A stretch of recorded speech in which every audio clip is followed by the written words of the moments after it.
Argentina Argentina Argentina গতকাল যেটা prediction করছিলাম কমপক্ষে 2 গোল অথবা 3 গোলে জয়লাভ করবো আর্জেন্টিনা, ঠিক তেমনটাই হইলো।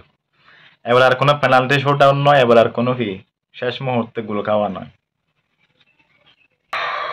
আলভারেজ আর লিওনেল মেসি একে একে দুটা কাপাক কাপাক করে বলে দিয়েছে গ্রুপ পর্বের ম্যাচের মতো। গ্রুপ পর্ব কি আর্জেন্টিনা 2-0 গোলে জিতছিল কানাডার বিপক্ষে, আজকেও সেম অবস্থা 2-0 গোলে। কানাডা আবার লাস্টের দিকে 2টা গোল ভোর দিতে পারত, কিন্তু তারা সেই কাজ করতে অক্ষম হয়েছে।